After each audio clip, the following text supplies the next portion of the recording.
I think that is just a testimony of the connection point to the fact that we live in a body that is ailing. Yes. Yeah. We live in a short period of time connected to eternity, and we are going, he says, going to, not if, maybe, not the Christian, not my child. No, he says we are going to face hardships and battles. And that is what enables you to speak life into the others, especially the generations that are just like literally, they're dying. Like, that's not a lie. And they're crying out by cutting. They're crying out because they want to be seen and known and loved. And that is what and who our Father is. And you know that. And so my thought to that is just, it's not going to be something taken away because God is going to use it for his miraculous power. And so it takes the courage, it takes the boldness, it takes the bravery of stepping past that momentary thought and making sure that we're not idolizing those labels. Because I think that's what will trap us into not walking out that fullness of identity because we are holding on to the title as the idol.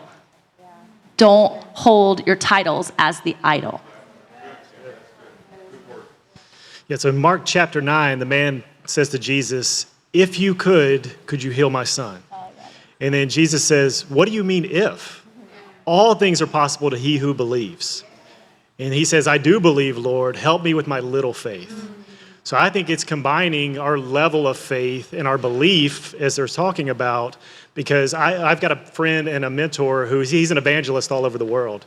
And he preaches in India and Pakistan and goes into these countries where Christianity is not allowed. And they'll have hundreds of thousands of people in a field give their life to Christ. And he sees the deaf hear, the mute speak, limbs grow. He's seen 8 people raised from the dead. And I asked him, I was like, how do you see all of that in one night, in one of these events, and we don't see those kind of things happening here? And we do see it, but not at that level. And he said they have such belief. When they give their life to Christ, they believe it. Yeah. And when they believe it, they see the miracles happen right there before their eyes. So that's one, is I would challenge the level of belief. Do we truly believe what it says about us? Do we believe it's true? We know it's true. But do we believe, yeah, it's true for somebody else, they could heal, but not me? Because we're believing that old program of, no, I've accepted my disease. I've accepted this is who I am. I've accepted I'm a fat person or I'm this or that. I've accepted that. Even though I believe I can change, my identity's rooted there. So really trying to dive into, where is my level of faith? She just said, your faith is in you, but what about your mind? Do you truly believe it? And I think that's what it comes down to, is where is your mind when it comes to your level of healing? I was thinking of 2 different people biblically, one being Jacob, and when his name was shifted to Israel, he forever had a limp. Maybe it's your limp. Maybe it's your limp. The second person is, it's going to go away from me. Oh, little James. Have you guys watched The Chosen with this particular episode where he also has a limp and he is like so upset when the disciples are being sent out. He's like, you're expecting me to go and keep pace with him, but I have a limp. And Jesus is literally looking to him and saying, it's a gift. But he said, and he asked the question, like, why aren't you healing me? And he said, I have healed you, son. You are fully healed. You are mine. And yet, now you have something as a witness. It bears witness to what you're doing. You guys all didn't see this, but there was this incredible musician who deals with cerebral palsy, who is here, and he has, did I say that right?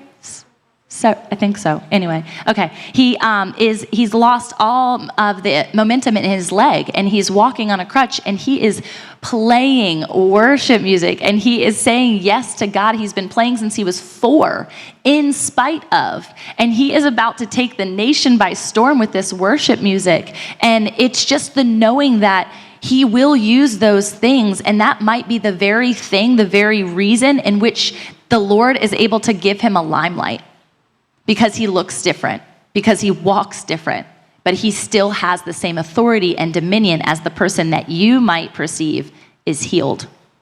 So I love everything that you guys just said. We have a couple more minutes, and I just want to ask if there anything, that you guys are holding to. So what Morgan said was so important is, what does cured look like?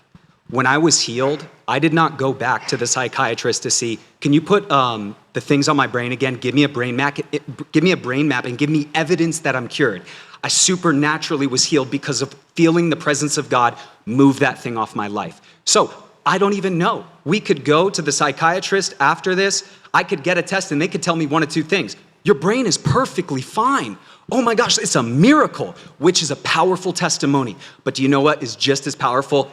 You are exactly the same as you were when this happened. Because then I can tell someone, I overcame it through him. Let's go.